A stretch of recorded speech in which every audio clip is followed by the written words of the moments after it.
অসংখ্য ধন্যবাদ স্টুডেন্ট শান মন্ডল মহাশয় 990 চ্যানেলের ভিডিওটি ক্লিক করার জন্য। স্টুডেন্ট, আজ আমি তোমাদের খুব গুরুত্বপূর্ণ নোট দেব, যে দুটি নোট তোমাদের ক্লাস 12-এর খুবই গুরুত্বপূর্ণ, বিশেষ করে যারা 2025-এর ফাইনাল পরীক্ষায় বসতে চলেছ তাদের ক্ষেত্রে খুবই ইম্পর্টেন্ট।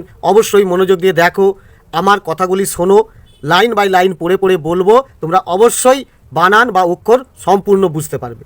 ওকে, তো স্টুডেন্ট, ভিডিও ভালো লাগলে লাইক করে দিও, আর চ্যানেলে আরও এই রকমের ভিডিও পাওয়ার জন্য সাবস্ক্রাইব বাটনটি ক্লিক করে রাখো। তো দেখো স্টুডেন্ট, তোমাদের প্রথম প্রশ্ন আছে ট্রুম্যান নীতি সম্পর্কে বর্ণনা করো, অর্থাৎ ট্রুম্যান নীতি সম্পর্কে যা জানো লেখো। প্রথমে লিখবে দেখো সূচনা।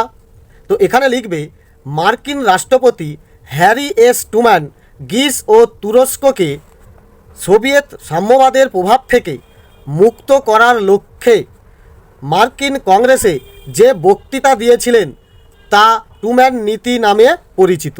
ওকে, অর্থাৎ মার্কিন রাষ্ট্রপতি হ্যারি এস ট্রুম্যান গ্রিস ও তুরস্ককে রাশিয়ার সাম্যবাদের প্রভাব থেকে মুক্ত করার জন্য মার্কিন কংগ্রেসে যে বক্তৃতা দিয়েছিল, গ্রিস ও তুরস্কের পাশে দাঁড়ানোর যে বক্তৃতা দিয়েছিল, সেটি ট্রুম্যান নীতি নামে পরিচিত। ওকে, এর পরের পয়েন্ট লিখবে দেখো বিষয়বস্তু। ওকে, তো এখানে কি বলবে, সমগ্র বিশ্ব বর্তমানে মুক্ত গণতান্ত্রিক বিশ্ব ও সমাজতান্ত্রিক বিশ্ব নামে দুটি শক্তি শিবিরে বিভক্ত হয়েছে।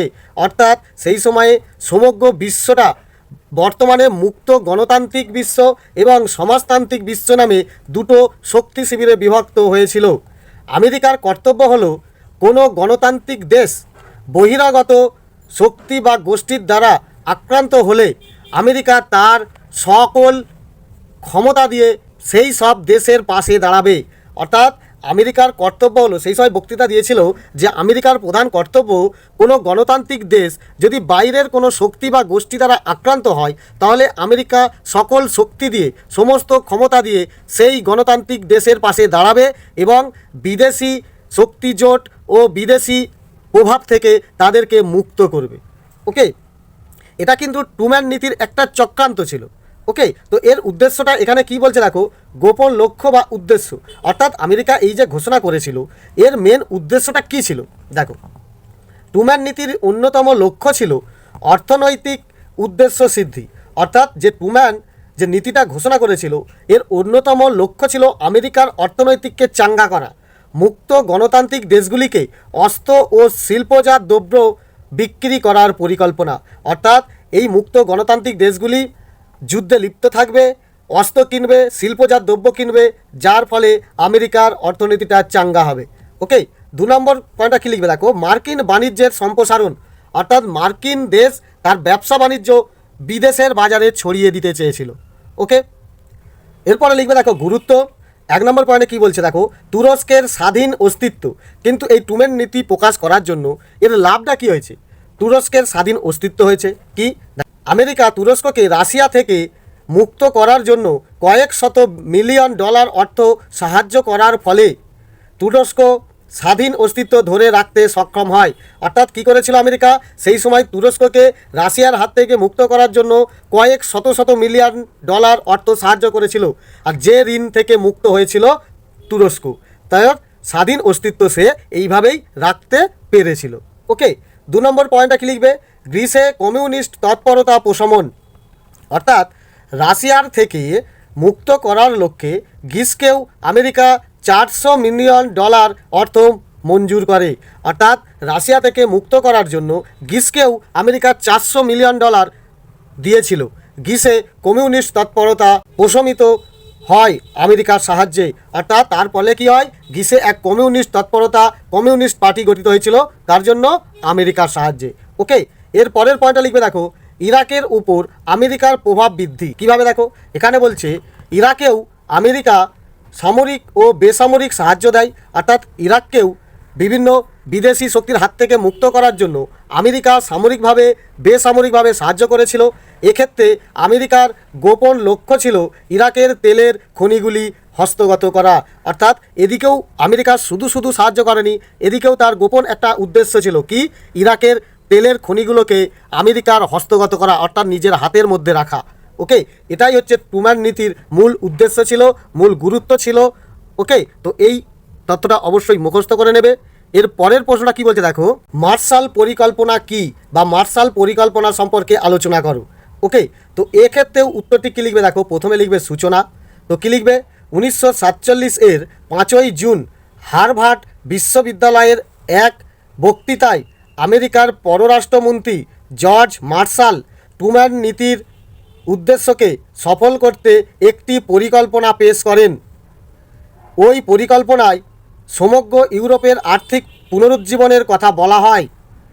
এটি মার্শাল পরিকল্পনা নামে খ্যাত।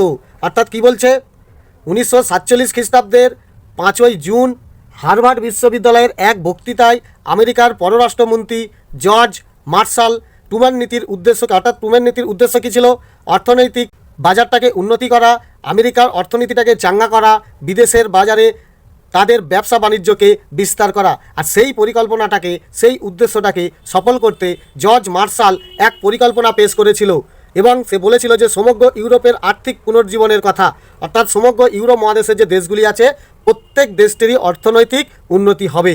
এই পরিকল্পনাটাই মার্শাল পরিকল্পনা নামে খ্যাত। পটভূমি কী লিখবে, অর্থাৎ কারণ দ্বিতীয় বিশ্বযুদ্ধের পরবর্তী সময়কালে ইউরোপের যুদ্ধ বিধ্বস্ত দেশগুলির অর্থনীতি সম্পূর্ণরূপে পঙ্গু হয়ে পড়েছিল। অর্থাৎ দ্বিতীয় বিশ্বযুদ্ধের পরবর্তী সময়ে ইউরোপ মহাদেশের যে দেশগুলি ছিল সেই দেশগুলির অর্থনীতিটা সম্পূর্ণরূপে পঙ্গু হয়ে পড়েছিল। এই সব দেশ আমেরিকার কাছ থেকে অর্থ সাহায্য না পেলে স্বাভাবিকভাবেই সোভিয়েতের দিকে ঝুঁকে পড়ত। অর্থাৎ এখানেই জর্জ মার্শালের পরিকল্পনা বোঝা যাচ্ছে কি, ইউরোপ মহাদেশের যে দ্বিতীয় বিশ্বযুদ্ধ হয়েছিল সেই দ্বিতীয় বিশ্বযুদ্ধের ফলে ইউরোপ মহাদেশের দেশগুলি অর্থনৈতিক দিক থেকে পঙ্গু হয়ে পড়েছিল। এই কারণে এই সমস্ত দেশ যদি রাশিয়ার কাছে অনুগত হয়, তার দিকে যদি ঝুঁকে পড়ে, অর্থ সাহায্য যদি রাশিয়া থেকে নেয়, তাহলে আমেরিকার কর্তৃত্ব হ্রাস পাবে। আর আমেরিকা এটি চায়নি যে ইউরোপের মধ্যে রাশিয়ার ক্ষমতা বিস্তার পাক। ওকে, সেই কারণে আমেরিকা অর্থ সাহায্য করতে চেয়েছিল আর গোটা ইউরোপ মহাদেশটিকে তার আয়ত্তে রাখার চেষ্টা করেছিল। তখন এই সব দেশগুলিকে সাম্যবাদের প্রভাব থেকে মুক্ত করা যেত না। অর্থাৎ রাশিয়া যদি এই সমস্ত দেশকে আয়ত্ত করে নিত, তাহলে সেই সাম্যবাদের প্রভাব থেকে তাদেরকে আর মুক্ত করা যেত না। তাই মার্শাল পরিকল্পনা নীতি গ্রহণ করে। তাই জর্জ মার্শাল এই সমস্ত পরিকল্পনা নীতিটি গ্রহণ করেছিল। ওকে, এবারে বোঝা যাবে দেখো জর্জ মার্শাল কেন এই পরিকল্পনা গ্রহণ করেছিল। এর উদ্দেশ্যটা দেখো, উদ্দেশ্য বলছে দেখো, সোভিয়েত প্রভাবমুক্ত ইউরোপ গঠন। অর্থাৎ আমেরিকা চেয়েছিল কখনোই যেন ইউরোপ মহাদেশের মধ্যে রাশিয়ার ক্ষমতা বিস্তার পাক। তাই রাশিয়ার ক্ষমতাকে দুর্বল করার জন্য এবং নিজেদের অর্থনীতিটাকে চাঙ্গা করার জন্য, নিজেদের কর্তৃত্ব প্রভাব বিস্তার করার জন্য ইউরোপ মহাদেশে ভুরি ভুরি ঝুরি ঝুরি টাকা ছড়িয়েছিল। তো কী লিখবে তুমি, আমেরিকা ইউরোপের দেশগুলিকে অর্থ সাহায্য দিয়ে তাদের সোভিয়েত প্রভাব থেকে মুক্ত করে। অর্থাৎ সেই সময়ে আমেরিকা ইউরোপের দেশগুলিকে অর্থ সাহায্য দিয়ে সোভিয়েতের প্রভাব থেকে মুক্ত করে রেখেছিল। 2 নম্বর কী লিখবে, আন্তর্জাতিক বাজার তৈরি। কী বলছে দেখো এখানে, অর্থ সাহায্য দিয়ে ইউরোপের অর্থনীতিকে মজবুত করে এক আন্তর্জাতিক বাজার গড়ে তোলে। অর্থাৎ ইউরোপ মহাদেশের বিভিন্ন দেশে অর্থনীতি বা অর্থ সাহায্য দিয়ে অর্থনীতিটিকে মজবুত করেছিল এবং ইউরোপের দেশগুলিতে আমেরিকার আন্তর্জাতিক বাজারটি গড়ে তুলেছিল। ওকে, তারপরে দেখো লিখবে ফলাফল। ফলাফল কি বলছে দেখো, ইউরোপের অর্থনীতির পুনরুজ্জীবন। অর্থাৎ এই মার্শাল পরিকল্পনা তো আমেরিকার পরিকল্পনার সার্থক হয়েছিল, কিন্তু ইউরোপেরও অনেক উন্নতি হয়েছিল। কি হয়েছিল দেখো, মার্শাল পরিকল্পনাকে কাজে লাগিয়ে ইউরোপের অর্থনীতি অনেকটাই চাঙ্গা হয়ে উঠেছিল। অর্থাৎ এই মার্শাল পরিকল্পনাটাকে কাজে লাগানো হয়, যার ফলে ইউরোপের অর্থনীতিটা অনেক চাঙ্গা হয়েছিল। ইউরোপের মোট শিল্পের উৎপাদন বেড়েছিল 25% এবং কৃষিতে উৎপাদন বেড়েছিল 10%। এই মার্শাল পরিকল্পনার মাধ্যমে অনেক অর্থ সাহায্য নিয়ে ইউরোপ মহাদেশে শিল্পের উন্নতি হয়েছিল প্রায় 25% এবং কৃষিতেও উৎপাদন বেড়েছিল প্রায় 10%। ওকে, তো এই দুটো নোট ভালো করে পড়ে নেবে, তোমাদের ফাইনালে খুবই ইম্পর্টেন্ট আছে। ওকে, ভিডিও ভালো লাগলে লাইক করে দিও আর চ্যানেলে জুড়ে থাকার জন্য অবশ্যই সাবস্ক্রাইব বাটনটি ক্লিক করো। ধন্যবাদ।